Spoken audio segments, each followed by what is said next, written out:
Godina Gujii aanaa sabbaa boruutti daa'ima harma haadha ishii sababa beelaatiin duutee osoo hootuu argamtee dabalatee hanga namni hedduun beelaan dhumanii argamutti taateen rifachiisaa Oromiyaa keessatti mul'atus mootummaan dhugaa jirtu ukkaamsaa jira. Oromiyaa kibba bahaa fi kibba keessatti balaa hongeetiin lubbuun namaa dabraa jiraachuu fi daa'imman hedduun beelaan miidhamaa jiraachuu gabaasaaleen tibba kana ba'an ni agarsiisu. Oduun suukanneessaan kun kan dhaga'ame dhimma nyaataan of danda'uu biyyattii ilaalchisee yeroo mootummaan gabaasota sobaa miidiyaaf dhiyeessaa jiranitti ture. Gargaarsa midhaan nyaataa biyyoota alaa hambisuuf Oromiyaan qofti bara kana oomisha midhaan nyaataa dachaa 3 dabaltee jirti jechuun pirezidaantiin mootummaa naannoo Oromiyaa obbo Shimallis Abdiisaa tibba dabre caffeef gabaasanii turani. Mootummaan federaalaas ta'u naannolee gabaasota miidiyaa fi gama hojii irratti badhaadhinni milkaa'aa jira jechuun rakkoon beelaa fi hongee jiraachuu haala turanii jiru. Misooma qonna gannaa bara oomisha 2013-14tiin oomisha kuntaala miiliyoona 198 argamsiisu karoorfame lafa hektaarri miiliyoona 6.8 dhibbantaa 98 midhaan gosa adda addaan uwwifamee irraa oomishni kuntaal miiliyoona 188 dhibbantaa 94.8 argamsiisuun danda'ameera. Oomisha bara 2015-16tiin oomisha oomishtummaa qonna arfaasaa guddisuuf lafa hektaara miiliyoona 1.1 misoomsuun oomisha kuntaala miiliyoona 19.8 qonna gannaatiin lafa hektaara miiliyoona 6.4 ta'u misoomsuun oomisha midhaan kuntaala miiliyoona 217.6 argamsiisuun oomishtummaa qonna gannaa midhaan gurguddoo hektaara tokko irraa argamu giddugaleessaan kuntaala 34 irraan ga'uuf ciminaan kan hojjetamu ta'a. Mootummaan bilxiginnaa dhugaa ummanni keessa jirutti duyda galuun gabaasota sobaa akka kanaa dhiheessus miidiyaaleen dhuunfaa fi marsaawwan hawaasummaa irratti oduuwwan rifachiisoon dhaga'amaa jiru. Godinoota Oromiyaa oomisha midhaan nyaataatiin beekaman hedduun ulee beelaatiin reebamaa jiru. Haawwan daa'immanii fi manguddoowwan hedduun beelaan du'anii argamaa jiru. Dargaggoonni hedduunis beela baqachuun gara biyyoota ollaa fi godinaalee adda addaatti godaanaa jiru. Taateen kun rakkoo gogiinsa bara dabree mudate faana dhahuun bara kanatti ta'uu akka malu yeroo garagaraatti tilmaamamaa turee jira. Loowwan horsiisee bultoota kumaatamaan sababa gogiinsaatiin bara dabre Booranaa fi Gujii dabalatee Baaleettis dhumanii turani. Midhaan nyaataa facaafamee dabalatee callaan hedduun sababoota mootummaan xiyyeeffannoo dhoowwateef maasaa gubbaatti qisaasamanii jiru. Rakkoo uumamaa hawaasa mudate kana furuuf hawaasni mootummaatti iyyataa turus deebiin yeroo isaa eeggate battala kennamuu dhabuu fi mootummaan rakkoo sana furuurra ukkaamsuuf yaaluunsaa balaa amma guddate kanaaf sababa ta'ee jira. Godinoota rakkoo beelaatiin miidhamaa jiran keessaa tokko godina Baaleeti. Baalee aanaa Gurraa Dhaamoleetti ummanni sababa beelaan qe'ee fi qabeenya isaanii dhiisanii godaanaa jiraachuu jiraattonni Oromiyaa miidiyaa neetworkitti himani. Akka OMN maddeen naannichaarraa odeeffatetti aanaa Gurraa Dhaamolee gandoota Hokkoltuu fi Habroonaa ja'aman keessaa ummanni buqqa'ee gara Dalloomannaa fi Daawweetti baqataa jira. Baalee fi Baalee Bahaatti aanaalee balaa hongeetiin miidhaman keessaa Gurraa Dhaamolee, Madda Walaabuu, Raayituu, Daawwee Sarar, Daawwee Qaachan, Sawweenaa fi kanneen biroo yoo ta'an lubbuun beeyladootaa fi namaa danuun gaagaamtee jirti jedhu jiraattonni. Ummanni naannichaa horsiisee bultoota waan ta'aniif dheerachuu bonaatiin gaala, re'ee fi horiin hundi erga harkaa dhumee booda yeroo ammaa kana ammoo lubbuun ilma namaa beelaan dabraa jirti jedhu. Godina Baaleetti kan argamtu aanaan Gurraa Dhaamolee aanota yeroo ammaa beelaa fi waraana hamaa keessummeessaa jiran keessaa aanaa tokko. Ummanni aanichaa dhibbeentaan caaluu balaa beelaaf saaxilamee gargaarsa atattamaa barbaadaa kan jiru yoo ta'u gandoota aanichaa kanneen akka Hokkoltuu fi Habroonaa jedhaman keessatti beela hamaa mudateen ummanni buqqa'aa jiraachuu odeeffannee jirra. Rakkoo beelaa gandoota kanneen keessatti mudateen lubbuun namoota 30 olii ji'oota 3 as akka dabre kan himan maddeen naannichaa Oromiyaa Miidiyaa Neetwoorkii dubbise kun kanaan osoo jiru hawaasa beelaan miidhame kanaaf deeggarsi taasifameefis hin jiru jedhanii jiru. Jiraattonni walitti bu'iinsa gama daangaa mudateen gandoota Hokkoltuu fi Habroonaa jedhamanitti hawaasni rakkoo jabaarra bu'ee jiraachuu kan himan jiraattonni hedduun sababa kanaan qe'ee ofirraa buqqa'uun gara aanaa Dalloo Mannaa fi Daawweetti godaanuun dirqamuu kanneen hafan ammoo beelaan dhumaa jiraachuu himu. Aanaa Gurraa Dhaamoleetti kanneen argaman gandoonni akka Ejeruu, Jibrii, Yaadii, Funnaalee, Hokkoltuu, Habroonaa fi Turjii dhabamuu roobaatiin beelaaf saaxilamanii jiraachuus maddeen Oromiyaa Miidiyaa Neetwoorkii qunname ibsaniiti jiru. Balaa hongee gogiinsaa fi beelaa mudate kanaan mootummaan naannoo Oromiyaa fi dhaabbileen lubbuu baraaran birmannaa akka taasisaniif gaafataa jiru. Gurraa Dhaamoleetti ammoo rakkoo beelaatti dabalamuun weerarri lafaa humnoota Somaaleetiin saanirratti taasifamaa jirus rakkoo hammaataa ta'ee jira. Haleellaa humnoonni naannoo Somaalee babal'ifannaa lafaatiif ummata irratti taasisanii fi beela hammaateen ganda Hokkoltuu fi Habroonaa jedhaman irraa ummanni buqqa'uun gara aanaa Dalloo Mannaa fi Daawwee qaachanitti baqataa jira. Ganda Habroonaa, ganda Hokkoltuu, akkasuma ganda Jibriitii fi Yadi, ganda Afurii. Keessattuu ganda Hokkoltuu karaa bahan dhabuudhanii miidhaan uummata dhagaye. Uummanni sababa beelatiin namni du'e namoota nama 28. Azura fudhatamee sababa saniif uummata saniifuu midhaan geessina jedhanii haalatti jiru. Amma sa'aatii ammaa kanatti haala ulfaatatu jira. Lolli naannoo Somaaleetii fi jedduu kanatti adeemsifamu ji'a 4 fi walitti jiranii. Kanaaf uummanni keenya miidhaa guddatu irra ga'ee meeshaa gurguddaadhaan warri naannoo Somaalee nu daddarbatanii isaanii gadi jirutu miidhaa guddaa irra jira. Uummanni kun gabaa dhaqee midhaan nyaataa bitachuuf daandiin gandoota kanaa fi magaalaa Jibrii wal qunnamsiisu humnoota daangaa cehanii dhufan kanaan adda cituu kan himan maddeen Oromiyaa Miidiyaa Neetwoorkiif yaada kennan. Uummanni kun waraanaa fi beelaan marfame gidiraa hamaa keessa jira jedhani. Humnoonni naannoo Somaalee irraa daangaa cehuun uummata beelaan miidhame irratti waraana banan kun kaayyoon isaanii gandoota Hokkoltuu fi Habroonaa jedhaman Oromiyaa jalaa baasanii naannoo Somaalee jala galchuudha kan jedhu jiraataan ganda Habroonaa irraa OMN fi yaada kenne yeroo ammaa lafa uummata Oromoo irra qubatanii jiru jaa. Aanaa Gurraa Dhaamolee kana nuti aanaa Gurraayyuun jennuun aanaa Dhaamolee kana keessa naannoo Jibrii irraa gadi yoo Hokkoltuu fi laala ganda asii jeesan Hokkoltuu, Turjii, Habroona. Ji'a 3 deebinaa nyaanni takkaan dhufneef uummata kana nyaata takkaan arganne. Guyyaalee amma dabran kana keessatti jechaadha bakka bakkatti ijoolleen re'ee tiisitu ka horii jala deemtu bukuma jalatti duuti namni mataan dhukkubee ciisee du'aa irra hedduun nama du'ee amma nama umriidhaan xiqqoo achi deeme beelan danda'anii. Dubartoonni akkasii ijoolleen akkasii inumaayyuu amma yeroo reef naa bilbiltan sanan ijoollee mee tartiiba godhi ijoollee nama haganaati du'ee jaarsi nama haganaati du'ee dubartoonni hawwannis nama hagana du'e jechuudhaan kaamma ciciisaniis hedduudhaan hin jee beeytanii.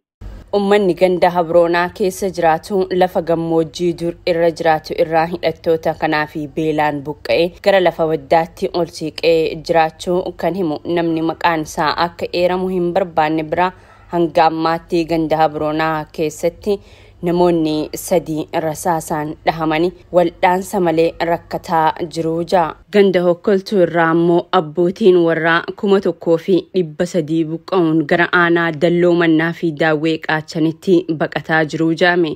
Uummanni kun yeroo gara aanota ollaa kanatti baqataa turetti namoonni 4 sababa beelaatiin harkatti du'u jiraataan dubbifne nuuf himeeti jira. Bulchiinsi mootummaa naannoo Oromiyaa humnoota daangaa Oromiyaa seenuun uummata buqqaasaa jiran dhaabsisuufis ta'ee beela cimaa uummata mudateef hirmaannaa wayiituu hin taasifne ja'amee uummataan komatama. Komii uummataa kana ilaalchisuun bulchaa aanaa Gurraa Dhaamolee Obbo Bayaan Sheek Xaahaa akkasuma gaafatamaa bulchiinsaa fi nageenyaa aanaa Gurraa Dhaamolee Obbo Muhammad Abrahim Rooba yaada isaanii dhagahuuf irra deddeebiin bilbilus bilbila hin kaasani. Gaafatamaan waajjira bilxiginnaa aanaa Gurraa Dhaamolee Obbo Waaqayyoo Taamiruu ammoo dubbisuuf yaaliin taasifne nuuf hin milkoofne. Hidhattoonni kun weerara daangaa qofa osoo hin taane deeggarsi namoomaa uummata kanaa akka hin dhaqqabnee fi uummanni gabaa dhaqee midhaan nyaataa akka hin bitanneef daandii cufuun miidhaa ulfaataa uummata irraa gahuu irraa kan ka'e uummanni kun gara aanota ollaatti baqachuuf dirqamuutu ibsame. Uummanni ganda Hokkoltuu deeggarsi namoomaa akka isaan hin dhaqqabnee fi gabaa hin bayanne hidhattoonni naannoo Somaalee bakka Qarsaa Gabaabaa jedhamutti daandii cufuun uummata dararaa kan turan yommuu ta'u, lola uummata irratti baname kanaan namoonni hedduun akka ajjeefaman maddeen ibsaniiti jiru. Akkasuma bakka Caffee jedhamutti namoonni baay'een haleellaa humnoota kanneeniitiin lubbuu dhabaniiti jiru. DW'n waajjira hoggansa sodaa balaa godina Baalee wabeeffachuun akka gabaasetti lakkoofsi uummata ganda Hokkoltuu irraa buqqa'uun aanaa Dalloomannaa ganda Kal'ee Golbaa keessa qubatanii 8,000 ol gahee jira. Mirga keenya hin kabachiifanna. Akkamitti kabachiifanna? Kan walii marannee akka mootummaatitti ta'u ta'a jechaadha. Kanaaf jecha uummanni kun naamusa qabaattanii kabaja qabaattanii mootummaafillee kabaja uummata Oromootiifillee kabaja waa hunda gootanii karaa guutuu ta'een namni karaa dheeraa deemu namni bakka guddaa gahuudhaaf deemu.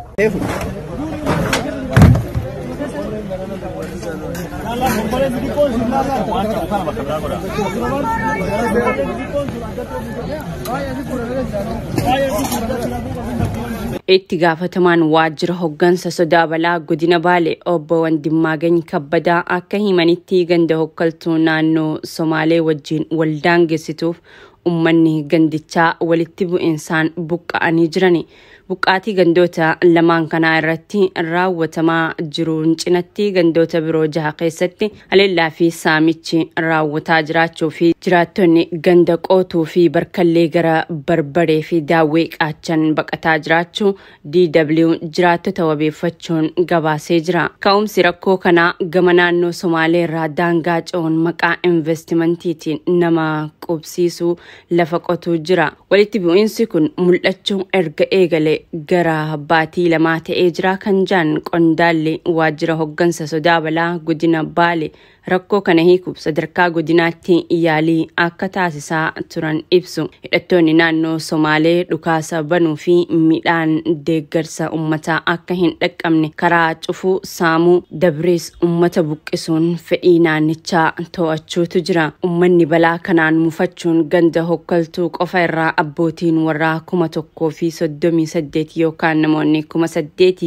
8,759 buqqa'uun aanaa Dalloomannaa qubatanii jiru jechuun hogganaan waajjira sodaa balaa godina Baalee kun ibsanii jiru. Rakkoon kun hundee irraa saffisaan yoo hin furamne lakkoofsi buqqaatotaa dabaluu akka danda'u kan ibsan qondaalli kun hoggantoonni naannolee lamaanii fi mootummaan federaalaa gidduu seenuun dhimmicha akka furan gaafataniiti jiru. Weerara daangaa Oromiyaa irratti labsame kana dhaabsisuu fi uummata qe'eef qabeenya isaarraa buqqa'ee qe'eetti deebisuuf tattaaffii mootummaa naannoo Oromiyaan taasifame hanga ammaatti akka hin jirre jiraattonni himanii jiru. Kana dura bulchaan aanaa Gurraa Dhaamolee Obbo Bayaan Sheek Xaahaa dhimmicha furuuf hojjetaa jirraa jechuun Oromiyaa Miidiyaa Neetworkitti himanii turani. Oduma wal fakkaatuun BBC'n afaan Oromoo ammoo gabaasaa rifachiisaa tibba kana qabatee ba'een rakkoon beelaa kun Gujii aanaa Sabbaa Boruu keessattis balaa ulfaataa dhaqqabsiisaa jiraachuu ibse.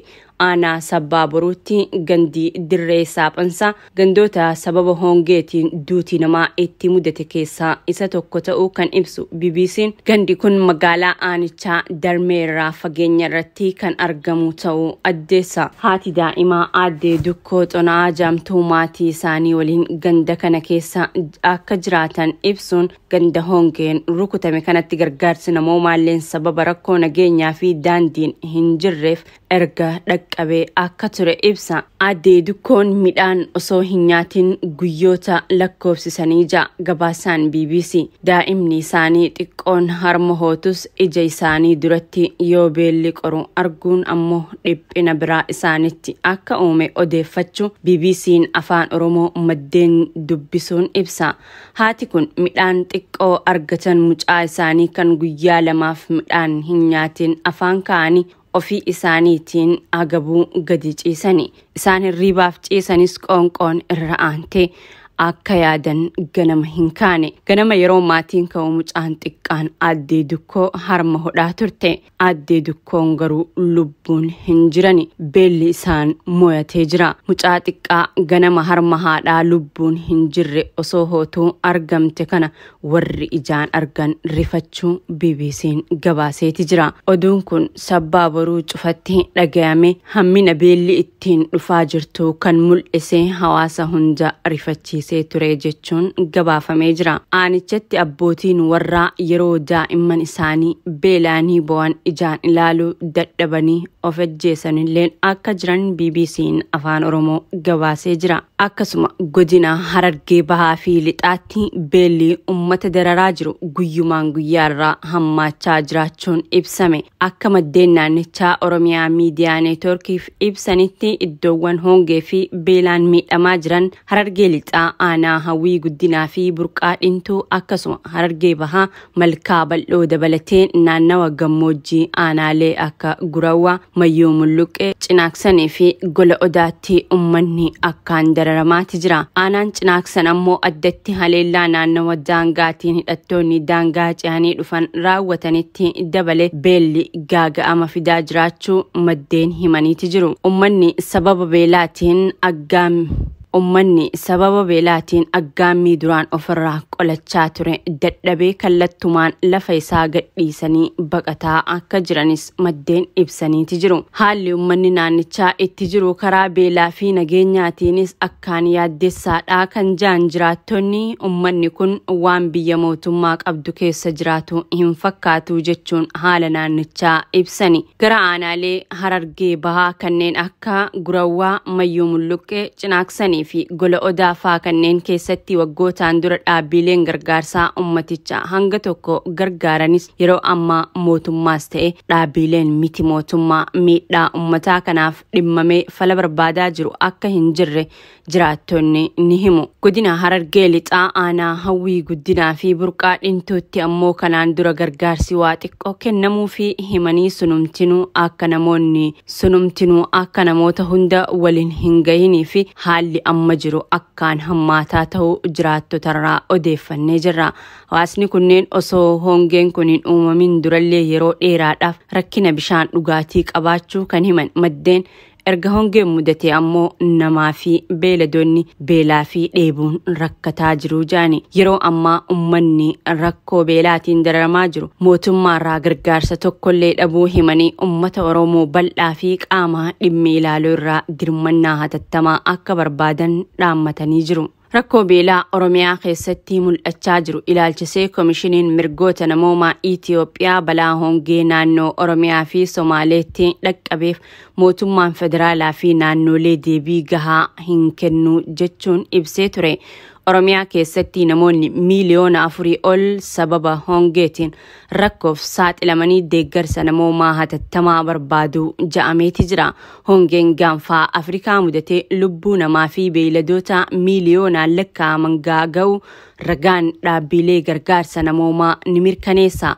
Rakkoo hongee kana kan hammeesse ammoo waraana qaala'insa jireenya weerara COVID-19 fi kanneen biroo yoo ta'u xiyyeeffannoon mootummoonni naannichaa balaa dhufu ittisuuf tarkaanfiin dursaa fudhatan laafaa ta'u jaarmiyaaleen deeggarsa namoomaa ni ibsu. Komishiniin mirgoota namoomaa Itoophiyaa balaa hongee Oromiyaa fi Somaalee mudateef mootummaan deebii gahaa hin kennine jechuun ibse. Komishinichi ibsa tibba dabre adoolessa 26 bara 2022 baaseen akka je'etti mootummaan federaalaa fi mootummaan naannolee hongee naannicha mudateef yeroon deebii waan hin kenniniif miidhaan dhaqqabe guddaadha jedhe. Naannoo Oromiyaa godina Booranaa aanaalee Yaaballoo, Taltallee, Dubuluk, Dirree fi Moyyaalee akkasumas naannoo Somaalee godinaalee Godee, Adaadilee, Jararii fi Fufaa keessatti hordoffii taasisuu kan addeesse. Komishiniin mirgoota namoomaa Itoophiyaa hojiin balaa beeksisuu hin hojjetamne sababa kanaan miidhaan guddaan dhaqqabee jira jechuun ibse. Namoonni hedduun hanqina midhaan nyaataaf saaxilamanii huqqatan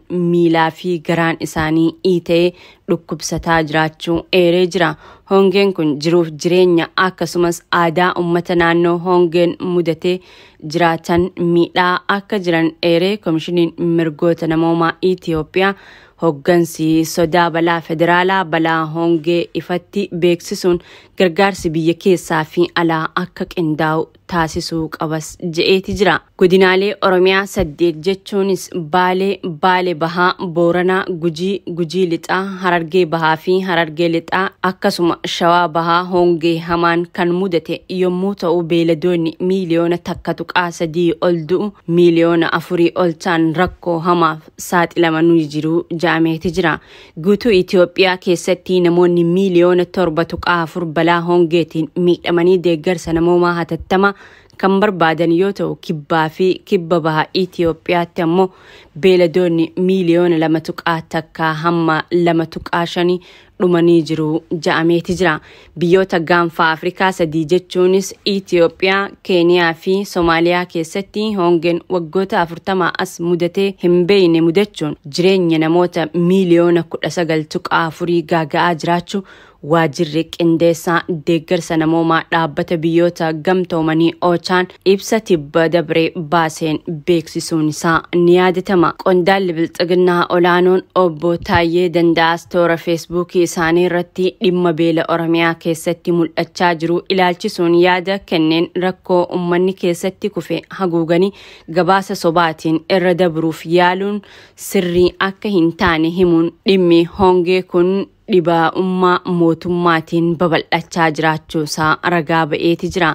Ministeer Deetaan Ministeera Nageenyaa obbo Taayyee Danda'aa Gujiitti beelli nama hedduu fixee jaani. Bulchaan godina Gujii obbo Taaddalaa Uddoo immoo maqaballeessiitu godina keenya irratti adeemaa jira malee beelli nama ajjeesee hin jiru jaani. Obbo Taayyee Danda'aa jiraattota aanaa Liiban beelaan dhumanis maqaa tarreessanii jiru. Jiraattonni godina Gujii aanaalee garagaraa beela hamaatu harkaanu qaba jechuun himatu. Godina Gujiitti jiraattonnii fi bulchiinsi aanaa Sabbaa Boruu sababa beelaatiin lubbuun namaa dabraa jiraachuun Oromiyaa miidiyaa neetworkii dabalatee miidiyaalee adda addaatiif himaa turanii jiru. Jiraattonni namoonni 20 caalaan lubbuun dabruu wayita himan bulchiinsi aanaa Sabbaa Boruu immoo namoonni 12 lubbuun dabruu quba akka qabu beeksiseeti jira. Jiraattonni haadha beelaan duutee ganama daa'imti osoo harma hootu argine rifannee wayita ja'an bulchiinsi aanichaa kanuma mirkaneessee ture. Godina Gujiitti jiraattonnii fi bulchiinsi aanaa Sabbaa Boruu sababa beelaatiin lubbuun namaa dabraa jiraachuu himanis dabballoonni mootummaa naannoo Oromiyaa sadarkaa naannoo fi godinaarra jiran dhimmicha jabeessanii haalaa jiru. Bulchaan godinaa Gujii obbo Taaddalaa Uddoo beela godina Gujii keessatti mul'ate ilaalchisuun yaada OBN'if kennaniin maqaballeessiitu godina keenya irratti deemaa jira malee beelli nama ajjeese hin qabu jechuun dhimmicha haalani. Hogganaan buusaa gonfaa Oromiyaa obbo Mustafaa Kadiir gama isaaniitiin OBN waliin haasaa taasisaniin yaada wal faallessaa dubbachuun bakka tokkotti godinaalee 8 keessatti rakkoo beelaa mudateen godinaalee 8 keessatti rakkoo beelaa mudateen namoonni miidhaa hammaataaf saaxilamaa jiraachuu yoo ibsan bakka biraatti ammoo miidhaan dhaqqabe akka odeeffamu sadarkaa yaaddoorra hin geenye jaani. dhibeedhaan nama yoo du'e du'uu danda'a malee sababa hongeetiin nama du'e hin agarree hin jirus ta'ullee hin danda'u jechaadha. Tokko kun qabatamuun sirra jiraata.